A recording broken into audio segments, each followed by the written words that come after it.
You are listening to the Push Media Podcast Network.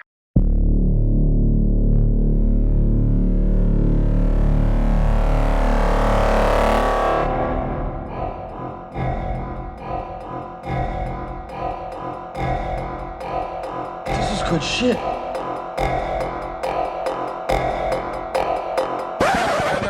Buffalo soldier in the heart of America. Wagwan big up real Batman ting. Booyaka. Toot toot toot toot. All right, maybe the last one with a moment's distance was in poor taste. That sound effect, that is. But I promise you that was an accident. Didn't mean to do that on purpose. And if you were rubbed the wrong way by that, as a consolation, allow me to point out that that means up until that point, you were probably okay with me speaking in patois, which is crazy. But that is an example of the bridges we build here at the program. I like to call attention to things that need to have attention called to them. I like to offer very little in terms of logical thought or irrational analysis as to what might happen. But what I do genuinely believe I have to offer is an ability to point out what is important, what is serious, what trends are trending based on historical precedent, based on just my gut feeling, because I be having a motherfucking gut. What is serious? What could go wrong? I don't know what it is. It just seems like I'm someone who always plans for the worst case scenario to always happen. It doesn't, so that's great. You get to be pleasantly surprised most of the times. And I think because of that, I can always see what can lead to something really, really fucking bad. An example of my keen intuition combined with historical foresight would be that teenagers are writing fucking manifestos again. Manifestos. That's right, manifestos. The two books, or a name for a book rather, which is really a collection, a novella, if you will, as to how a crazy person thinks the world should be run. Now, there are numerous examples of manifestos.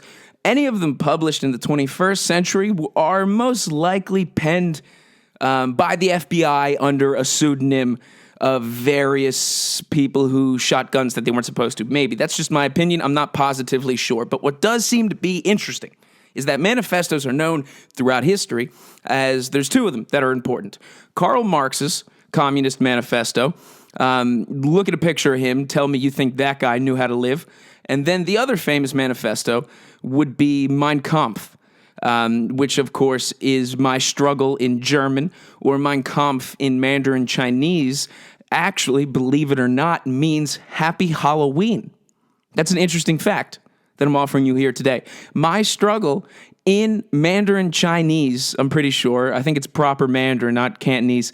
My struggle in Chinese means Mein Kampf. That's how it's pronounced. That's how it's said. That's just true. That's a fact. So now that we got everyone caught up to speed on what a manifesto is, I bring it up combined with what I say is a serviceable Bob Marley impression because of the tragic events that happened in Buffalo with the latest mass shooter, a tremendously smelly-looking white kid in desperate need of a haircut in all of the pictures, despite the numerous haircut changes, Peyton Gendron, who... And again, can I just, for a fucking second, man, before we really, unpack it, what the fuck is good with these school shooters having the dumbest, gayest, silliest, girliest, wackest, fucking laughable names?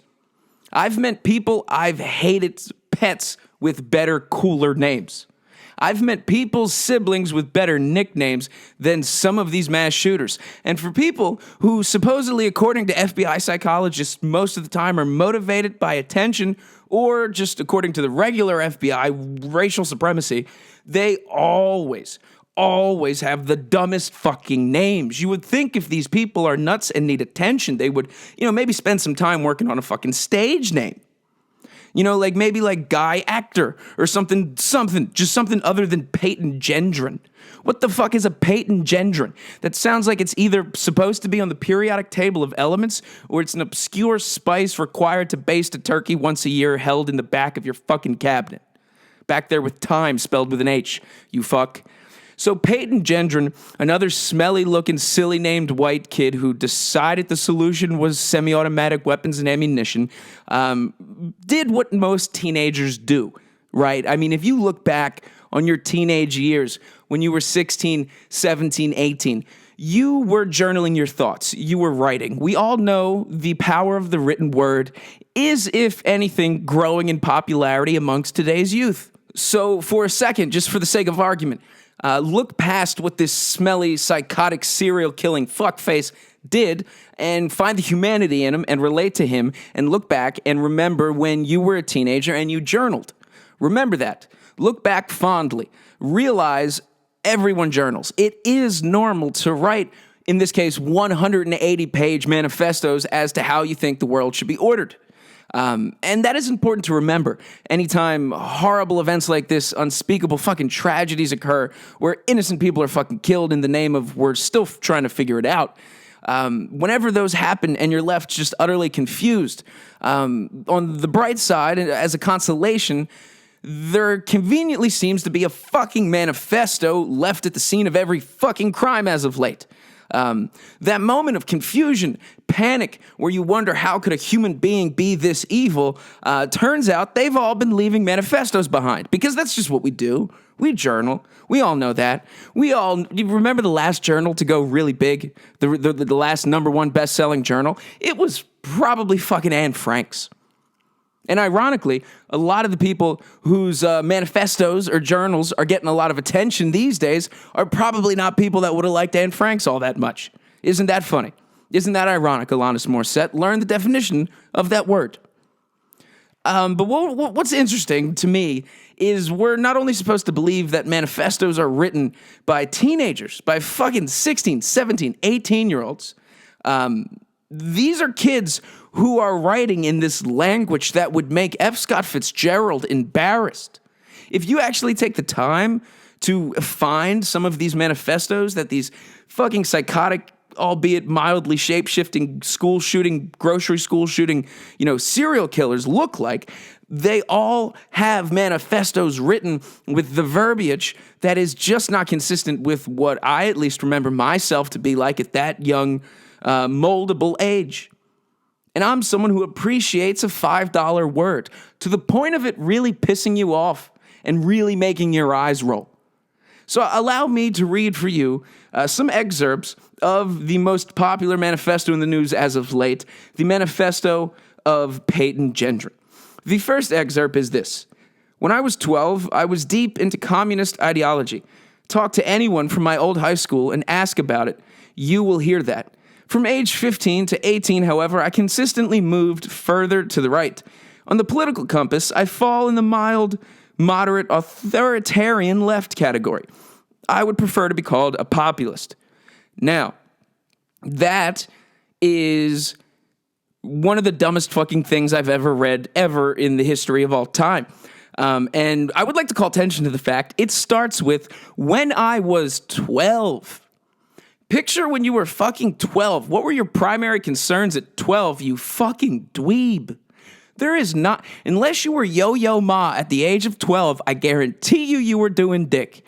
And yet, this kid, who claims superiority and supremacy over other people on this earth, in his manifesto that we were all working on, obviously, he wrote at the fine young age of 12, I was deep into communist ideology. Think about the last fucking 12-year-old you spoke to. Did they at all, in any way, shape, or form, when you were talking to them, remind you of Trotsky, you fucking clown? And then, but what's interesting out of this first excerpt is that, Peyton himself goes on to identify himself in, quote, and I motherfucking quote, on the political compass, I fall in the mild, moderate, authoritarian left category. Isn't that interesting? Isn't that fucking interesting? Because according to the FBI, what I remember to be one of the actually #1 threats facing this country in terms of its domestic security is white supremacy. Do you remember that announcement that they made over the summer? The beginning of last summer, which was immediately then followed by horrific riots in the streets over police shootings, unjustified police killings, a bunch of other stuff that involved, cinder blocks mysteriously showing up just to be used as weapons later, and people spray painting pig in the side of highways. It looked a little fucking purgy. And that was several months after the FBI said, hey, by the way, knock, knock, we think white supremacy is the number one threat facing this country. Not Russia, not China, not global warming, not the earth being flat, round, triangular, or square. The number one problem facing this country is white people. If anything, the number one problem facing this country would be Russians and Eastern European people who have proven time and time again to be susceptible to fucking fake magicians. So I don't buy that right out of the gate. And then, if we were to follow the FBI, if we were to follow the remnants of cross-dressing J. Edgar Hoover's henchmen, if we are to listen to them and follow their own information, if you go to their website, according to their website, the FBI that is, there are about 2,300 confirmed registered Ku Klux Klan members in the United States today. We are a country of about 330 million people, migrant Mexican workers in California notwithstanding. So that's a pretty large fucking population. So to suggest that white supremacy is the number one domestic threat to our country when we have 2,500 fucking Klans members, which is about the size of a Brendan Schaub special taping that's entirely papered with free tickets, it just doesn't add up in my head. I don't think it computes. That seems like something laughable. I don't understand how that adds up. But that's according to the FBI all the way through with no other sources. And on top of all of that, white supremacy, at least if we are to listen to everyone talking about it so fucking much, is a hallmark staple of the alt-right or the far right. And yet, we got stupid, smelly, dumb-looking Peyton Gendron explaining very clearly in his very common thing to do, manifesto writing, that he himself identifies as left-leaning or a populist, definitely not on the right. And that, in fact, he goes on to ridicule people who watch Fox News. So allow for me to continue reading from the manifesto. The next quote: I support many of those that take a stand against ethnic and cultural genocide. Brenton Tarrant, Patrick Crusius, John Ernest, Robert Bowers, Philip Manchis, Luca Trainey, Anders Breivik, Dylan Roof, Anton London Pedersen, Darren Osborne, etc. I've never had any connections with other confirmed partisans, though. What we're talking about is awful, is sad, is serious, and lives have been lost. But again, I ask you, what teenager talks like this? Do you know anyone that speaks this way at all? Even remembers these names? Anders Breivik is very, very fucking Nordic to remember, let alone spell correctly on your own in your own self-published manifesto. But I continue. Yes, I do wish to see how the world plays out after all. If I become an old person in the same prison, I would only assume that we have passed the point of no return and all will die out, and that I have failed. If we do rise up against the replacers, I expect I will be let out and honored amongst my people. This is the rambling again of a crazy person, but a crazy person doing a very common thing that we've all done, which is write a manifesto of our thoughts and how the world should be ordered. This is a little weird, don't you think? If, on one hand, the people doing these mass shootings, for the most part, and then we'll talk about, Frank James, the guy from Brooklyn, the subway shooter, who also was racially motivated, but nobody seems to be talking about that. Sparing him, most of these mass shooters tend to be school shooters, tend to be younger kids, which is such a strain of why this is so fucking tragic, because we're watching the minds of young people completely go to mush over who knows fucking why. There's a litany of reasons to pick from. But a particular theme among all of these young people that do these awful things is this idea that they will be celebrated or championed or for some crazy reason they survive whatever the fuck happens after they do whatever the fuck they're gonna do. They think they'll be welcomed by this group, which, again, to me, just the numbers don't really add up, because if there's 2,500, if we're to be as uber liberal, extra emphasis on the uber and the German part there with the numbers, there's 2,500 Klans members in the country. Where are these lonely kids who can't make friends, who can't socialize? Where are they finding these groups of people with these fucking Austrian sounding, completely scary, neo-Nazi fascist. Like, you're fucking a teenager, bro. Shouldn't you be like playing Madden and jerking off and getting caught doing it or something? Like, how are you quoting Nordic people explaining how you felt about communism at the age of 12 and how your opinions have evolved on that as you've approached puberty? What again the fuck is going on with that? That seems just a tad bit suspicious to me. And then to have a whole lot of points that seem to be lifted from people who might have been running for office recently or who may be again soon, specifically with stances on, I don't know, gun control. It just seems weird what gets reported. I'm not questioning if the manifesto exists. I've read fucking excerpts from it. But what I am questioning is why the fuck is there a manifesto and why does it exist? It seems fucking weird. I didn't write a manifesto. I didn't go to a huge high school, but I went to a decent-sized one, and there were about, in my estimation, 4 kids who qualified or checked enough boxes in my mind to potentially be school shooters because I'm of that generation. If that made you feel sad, consider how you're responsible in some way.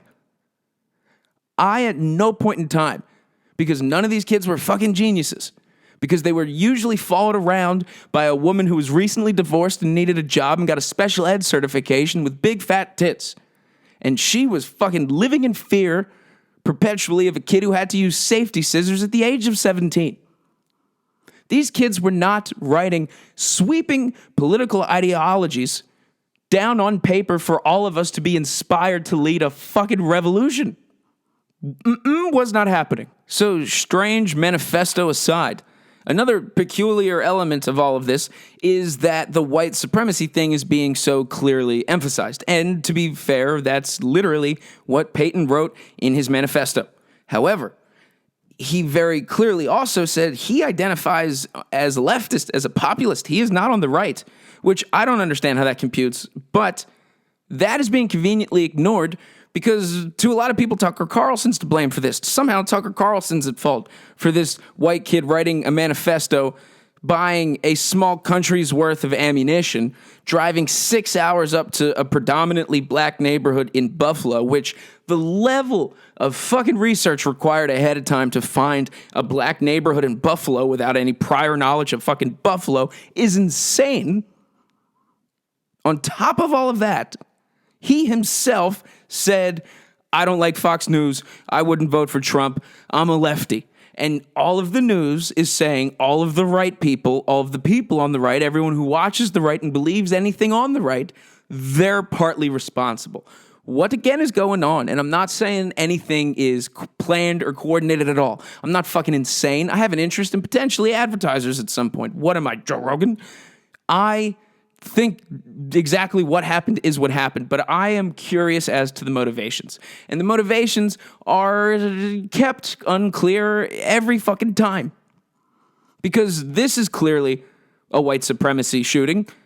But Frank James, the subway shooter in Brooklyn from a couple months ago, who fucking sucked, by the way, didn't kill a single person, not that I'm rooting for it, but if you're going to go down to a subway, and he had tear gas and shit, firing off rounds, didn't kill a single person. Thank God for one, but you're also a fucking moron for two. You couldn't, I mean, you're underground in an enclosed, like, you, not one. Are you kidding? Fucking go to jail for the rest of your life. And you deserve to get extra bad treatment because you're that poor of a fucking shot. But he left an entire video manifesto on YouTube, and the term manifesto gets to be used loosely nowadays, just like your mom. Haha, thought I was going to go an entire episode without making a reference to your mother. I ask you to think again. But this guy, Frank James, he attempted to commit a mass shooting, and he blamed it all on white people. It was black supremacy. He said whiteys is the problem. And another interesting point about Frank, he was a huge fucking CNN fan, because CNN also said, yeah, fucking whiteys to blame all the time. And I'm not going to be Nick DiPaolo or your dad when I say, hey, fucking, George Lopez hates whitey. I'm not that guy. I have my issues with white people all the time, a lot. Not just for fun either. Like anytime I see someone wearing shorts when it is clearly too fucking cold to wear shorts. 11 out of 10 times that person's a white dude. That's one of the examples of issues I have with white guys. But Frank James had a huge issue with white people, so much so that he decided to attempt a mass fucking shooting against them. Killed none of them, thank God. But that is not even talked about anymore. And he just pled not guilty. That was news, but that's not really covered. And no one addresses the fact that that happened over black supremacy. But no one even wants to pretend that's a word. But then for some reason, white supremacy is. And what the fuck is that all about? Why does it seem like with one mass shooting, we're supposed to completely listen and take the shooter's reasoning written down verbatim as to his motivation being what it is, and then a different mass shooting, we're supposed to completely ignore the video diary, the talking head that the mass shooter left explaining what his motivation was? Why are we picking and choosing here? Why are you telling which ones we're supposed to believe and which ones we're not? They're all fucking mass shooters, need I remind you? And in fact, if I was to really be an annoying cunt, I would like to point out that it is the black mass shooter that we're being told not to listen to all of his fucking work and check out his videos on YouTube, like and subscribe. They're silencing my brother. However, we're supposed to listen and read all 180 pages of political leanings according to this floating piece of water trash. Not to play the race card. Even the white mass shooters get heard more than the black school shooters. Can I get an amen for the people in the back? Now, it's very confusing. Am I allowed to do a black voice? These are times of great and utter chaos.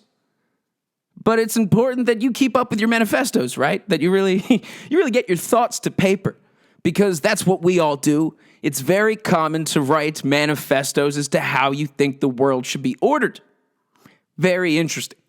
And then there was another, because there's been a flurry of mass shootings all of a sudden. There was a mass shooting like a day after the one in Buffalo in California where a guy shot up a church because he was literally, and I'm quoting, upset over the relationship between China and Taiwan. Excuse me for saying this, but are you fucking kidding me? It seemed like we had a nice window where we didn't have a ton of mass shooters. They seemed to all take a break. They all seemed to have an inspiring and productive writing period where they all, I guess, went and worked on their manifestos. And then they all came back, having worked on several new chapters and new entries in their manifestos. And they all seem to have very current political talking points for some reason. It seems, at the very least, peculiar. I think I'm allowed to call it that. He's upset over China and Taiwan. Are you fucking kidding me? Was this John Cena committing this horrific, unspeakable act? What the fuck? You mean to be telling me that you are so deranged and mentally shit for brains that you are willing to commit a shooting at a fucking place of worship, but at the same time you're following China and Taiwan that intensely? Again, what the fucking fuck? Man, I wish it wasn't matters of life or death, but it is. And again, I would like to call everyone's attention back to the fact that the FBI about 18 months ago said white supremacy is the number one threat facing our nation. And then, lo and behold, it does appear to be like the things you see in the news over the last year have been horrific shootings based on people who are probably white supremacists. Isn't that interesting? It's a little suspicious to me. It's a little strange.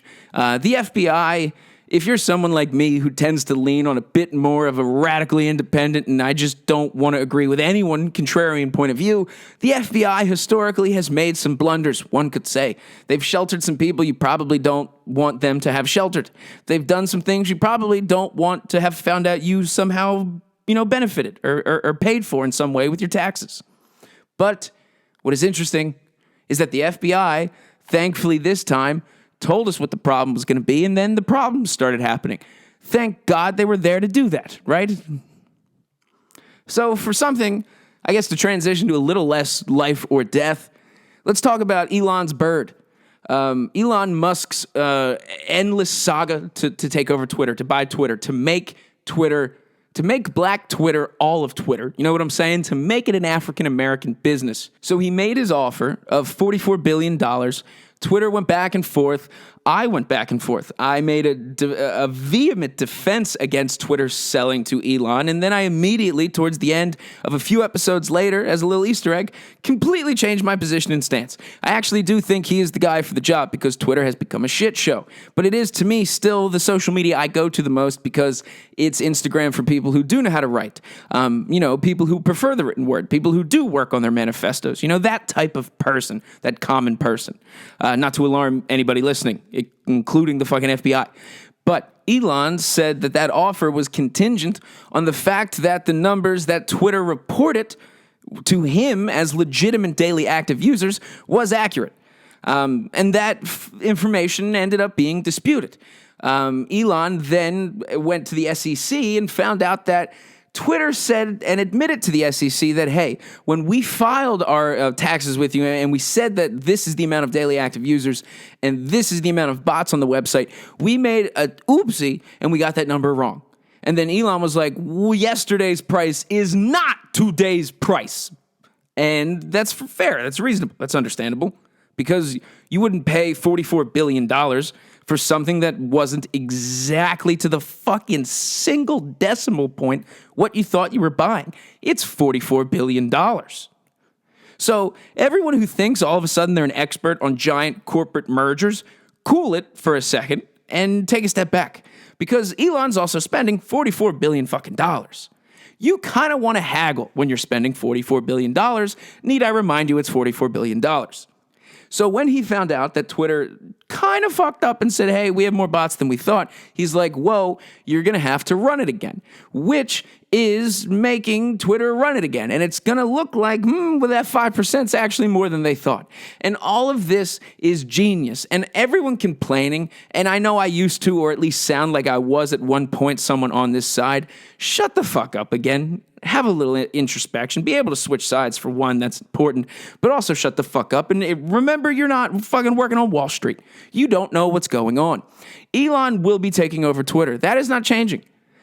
And no one should be complaining about the stock price of Twitter. Anyone who claims to be upset about that probably has no more than $20 in a Robinhood account. And secondly, if you're spending $44 billion, you're going to want to haggle. If I'm doing that, there's a lot of me that wants to get that number down to $43 billion. If you can get the cost down even 1 unit, if you can go from 44 to 43, that is a difference of $1 billion. $1 billion. Now, what's super critical is that Twitter, we now know and have proof, has misreported literally how many people use Twitter to the SEC knowingly, even though they said it was an accident. But they're Twitter, they know. The implications of that are crazy. Think about the impact Twitter had on the last election. Think about who's been banned from it. Think about why they've been banned from it. And now they're saying we don't even know how many people on it complaining about the actions of said people who've been banned are even real in the first place. And if we were to walk down that fucking road, who would have created these fake people? I seem to remember a story about Russia doing that. Interesting enough. Seems a little weird to me. Seems strange a little tiny bit. On the good news, I think Putin might be dying. I saw a picture of him looking like literally asshole. He might have something. I spoke with a congressman over the weekend. I can't give names, and I know it sounds like I'm joking, but I'm fucking not. That's the scoop. That's what it is. That's how I keep you on your toes. Sometimes I got a foot in Washington. But I spoke with a congressman. I can't believe it. Yeah, but I did. Fuck it. Who knows? You think I'm never going to talk. If you think you're going to get out of me who the fuck I talk to, you got a better chance getting your sister to talk to my younger sister because it turns out your sister's a lesbian. Because the point is I'm not opening my fucking mouth, bud. I'm never going to talk. But I talked to a congressman, and he told me, word on the street, word around Stalingrad, is Putin ain't doing too hot. He's looking like shit. He's looking like an old, bloated Russian woman at this point. So hopefully he dies soon. That's a little strong. And I know I've been someone who has said the death penalty, this and that, and I get a little, I get a little cucky when it comes to those matters of point. I like to act like I'm principled. But for someone causing so much fucking fuckery in the world, any sign that he might have lupus or something is, I guess, good news. So let's, fingers crossed for that one. Another amusing point that I would like to point out is I'm someone who likes lists because lists that other people make are categorically always wrong, but I find them amusing nonetheless. And I saw one that really tickled my fucking fancy where they tried, and I swear to you, and this is how all over the place the media is because you can't make sense of what's up or down anymore. But the point is I read an article that explained top 10 places to live in 2022. And the number one place Because it's the only place that matters. If you're reading the list, why list any of the other ones but number one? And the number one place to live in 2022, according to this fucking list, is Huntsville, Alabama. Huntsville, Alabama. Huntsville, Alabama. Huntsville, Alabama. The number one place to live in 2022 is Alabama. So that tells you how 2022 is going, that your best shot at making something of it is in Alabama. The place that had a white football team until the mid-70s, a church bombing in 63, and is, not to mention the last great migration of people who were not from America that moved to Alabama were in fact the fucking Nazis. That's a true fact, because Huntsville, the reason their economy is so up and going and coming and everyone likes it so much and everyone says you should move here is because NASA has a foothold there. It's a place where a lot of rockets are launched. It's also a place where a lot of fucking Nazis went when Operation Paperclip went into full effect, and we took all them here and had them build rockets, which now Elon carries the tradition of sending people who look German despite their actual nationality in the face to a different planet. But the number one place to live in 2022 is Alabama, if you're a Nazi, or you're just, looking for a job in an exciting new field. And whatever you do, write it down. Put it in your manifesto. It's a common thing to do. Journaling helps you get your thoughts out. It makes sure you keep acting in a rational way. Because to quote the Bob Marley song, Buffalo Soldier, the next line goes, "If you know your history, then you know where you're coming from." I'm not entirely sure if that applies to this instance, but it felt like a good way to end the episode.